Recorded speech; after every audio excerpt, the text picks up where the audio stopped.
Kenneka Jenkins was a 19-year-old woman from Chicago who had recently secured a new job and was looking forward to her future.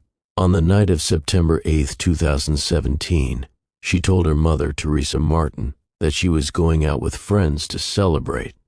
She ended up attending a party on the 9th floor of the Crown Plaza Hotel in Rosemont, Illinois, with about 30 other people, mostly teens and young adults. The room was reportedly booked under a friend's name. Surveillance footage from the hotel later showed Kenneka entering the building with her friends just after 1 a.m. on September 9th. Over the next few hours, she was seen in various hallways, restrooms, and the party room, where she drank and socialized.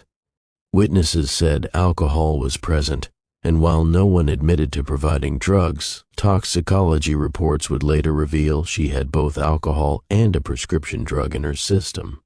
By around 3 a.m., Kenneka appeared visibly intoxicated on security cameras, stumbling through hotel hallways and eventually into a restricted kitchen area on a lower level of the hotel.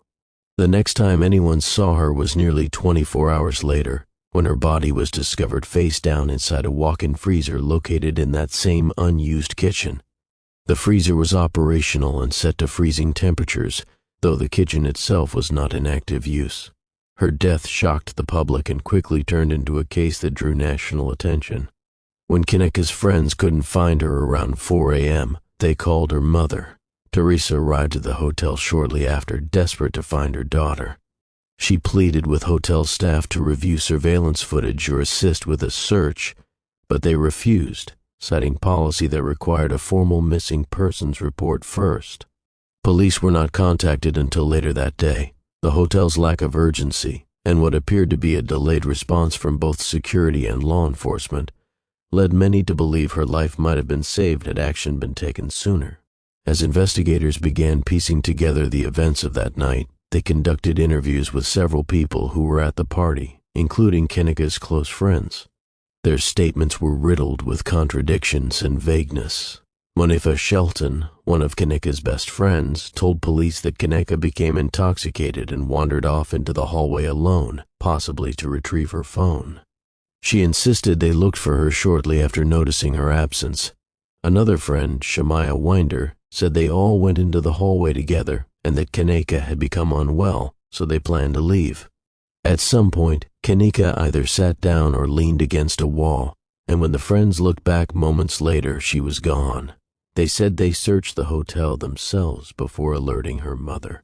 Irene Roberts, who hosted the party and recorded a now infamous Facebook Live video during the event, stated that Kenneka was quiet but didn't appear distressed. In the video, Irene is seen wearing sunglasses indoors and talking to the camera while music plays in the background.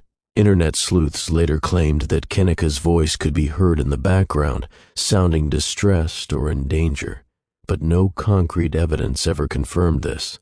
Irene claimed she stayed in the room most of the night and had no knowledge of what happened once the party ended. Many other witnesses gave conflicting accounts.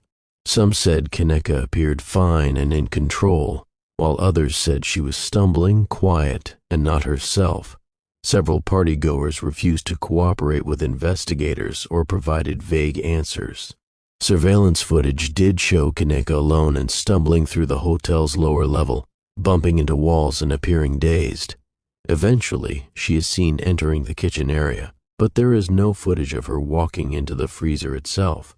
The lack of camera coverage inside that kitchen or on the freezer door raised immediate concerns. The autopsy report found that Kenneka's blood alcohol concentration was 0.112, above the legal driving limit, and she also had topiramate in her system, an epilepsy migraine medication she was not prescribed. The combination of alcohol and topiramate can intensify confusion and disorientation. The official cause of death was listed as hypothermia, with the other substances noted as significant contributing factors. The medical examiner ruled her death accidental. However, this conclusion did little to quiet the suspicions that had already spread online and within the community. Many began to question the role of the hotel in the tragedy. There was deep suspicion about why an unused kitchen with a working industrial freezer was accessible to a guest at all. The freezer had no internal handle, making it impossible to escape once inside. Critics asked why the door wasn't locked or alarmed, or why hotel security hadn't noticed a young woman wandering alone in restricted areas of the hotel.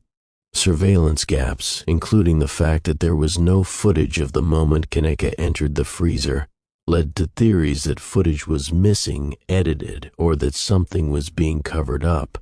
As the pressure grew, the Rosemont Police Department released over 30 hours of security footage and dozens of witness statements to the public. Investigators concluded that there was no sign of foul play, that Kenneka had entered the freezer alone, and that the death was a tragic accident. But inconsistencies in the friend's statements, unexplained gaps in footage, the presence of an unprescribed drug in her system, and the hotel's overall handling of the situation left much of the public unconvinced. In December 2018, Kenneka's family filed a $50 million wrongful death lawsuit against the Crowne Plaza Hotel, its security company, and the restaurant operating the kitchen. The suit alleged that the hotel failed to properly secure the area, did not act promptly when Kenneka was reported missing, and showed negligence in not warning guests about the dangers of entering certain parts of the property. Though the lawsuit did not accuse staff of direct criminal wrongdoing, it placed blame for Kenneka's death on systemic failures by the hotel. The suit brought renewed attention to safety protocols, missing persons procedures, and how cases involving young black women are sometimes treated with less urgency. No one has been criminally charged in Kenneka Jenkins's death, and the case remains closed with the official ruling of accidental death. Still, the pain, doubt, and speculation surrounding the case have never faded.